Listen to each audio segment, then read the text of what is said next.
আজকে আমরা আসছি ইটাহাটা নামে একটা জায়গায়, তো এটা গাজীপুরের নাওজরে অবস্থিত। আমরা আসছি এখানে আমাদের অতি সুপরিচিত নাজির স্যারের বাগানে। আমরা নাজির স্যারের বাগানটাকে ঘুরে দেখাই। যদি কোনো গাছ পছন্দ হয় তাহলে গাছের স্ক্রিনশট নিয়ে ইনবক্সে নক দেবেন, আমি অবশ্যই প্রাইসটা আপনাদের জানিয়ে দেবো। তাহলে আসুন আমরা দেখি।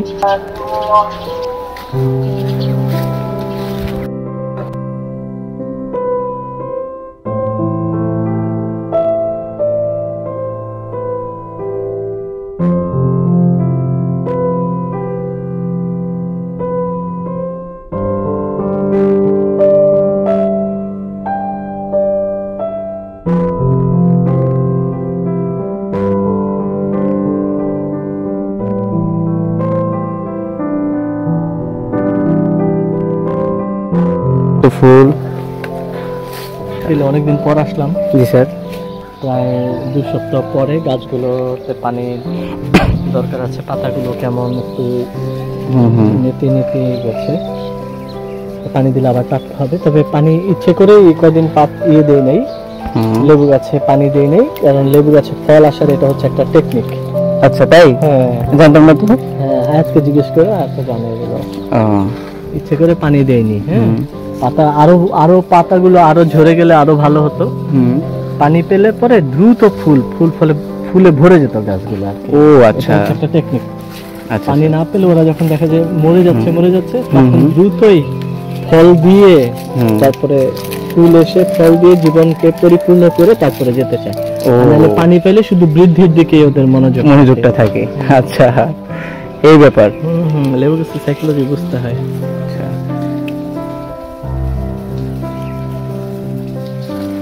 স্যার, পেঁপে গাছ দেখে আমি পুরো মুগ্ধ স্যার। তাই না? হ্যাঁ, মানে মিডিয়াম সাইজের পেঁপে গাছে কতগুলো করে পেঁপে ধরলো। আর ওটাতে তো আরো ছিল, প্রায় 10টার মতো পেঁপে আমরা ওখান থেকে কালেক্ট করছি। ও আচ্ছা, জি স্যার। আমি নিচে হুজুরকে দিচ্ছি। ও আচ্ছা। আর এটা তো এই গোলাপ, এগুলো হাজারি গোলাপ। আচ্ছা, এবং প্রায় 1000 খানেক 1000টা ফুল হয়। দেখো কতগুলো ফুটে ফুটে ঝরে পড়ে গেছে। ও হ্যাঁ হ্যাঁ, দেখো অনেকগুলো পড়ছে। আর এখন আবার পানি দিলে আরো টাটকা হবে। ও বললাম না, প্রায় 2 সপ্তাহ পর আসলাম। স্যার, ও 1000টা ফুলের মতো ধরে, তার জন্য এটার নাম হাজারি গোলাপ।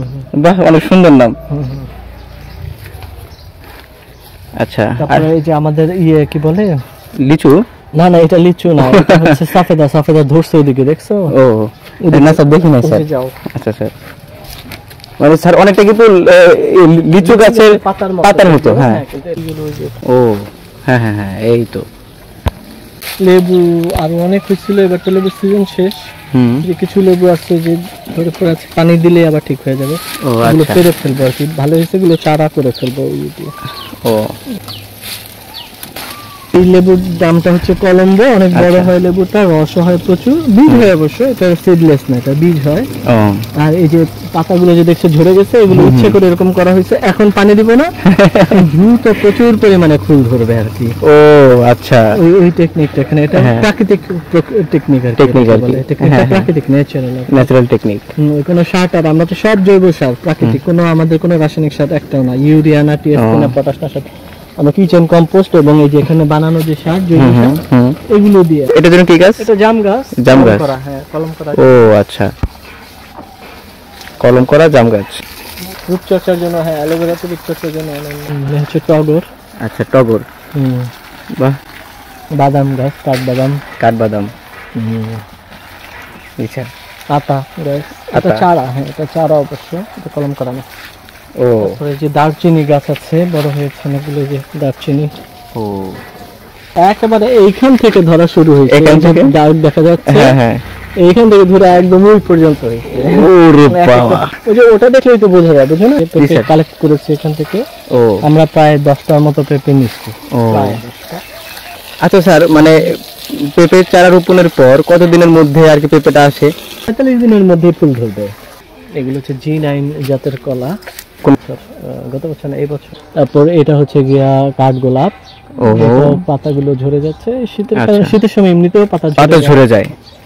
বাণিজ্যিক চিন্তা করে আমি করিনি, প্রথমে শখেই করেছি। আচ্ছা, এখন যেহেতু অনেক হয়ে গেছে, প্রচুর পরিমাণে এটা প্রসার ঘটে গেছে, এখন তো কমার্শিয়ালি চিন্তা করাই যায়। আর হচ্ছে তো এটা চাহিদা আছে, প্রচুর গাছপালা চাহিদা। শরীয়পুর বাজারেই তো সকাল থেকে দেখবে রাত পর্যন্ত এগুলো বিক্রি হচ্ছে। হ্যাঁ, সকাল থেকে রাত পর্যন্ত। এখন তো ভরে গেছে অনেক। আগে তো অল্প কয়েক জায়গায় কয়েকজন বসতো, এখন তো আরো অনেকে এসে বসে।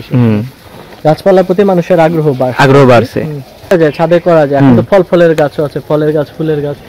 আর সবচেয়ে বড় কথা, তুমি বাইরে যে নেবে, বাইরে থেকে যে সার দেওয়া, তারপর কীটনাশক দেওয়া, কাঠকাটা তো তুমি পাবে না। বাগানে নিজের মতো করে হোক অল্প, তবে হয়তো মাটির মতো অতটা হয় না, কিন্তু যত্ন করলে নিজের চাহিদা মিটে যায়। কতটুকুই বা খায় একজনের, কত লাগে হয়ে যায়।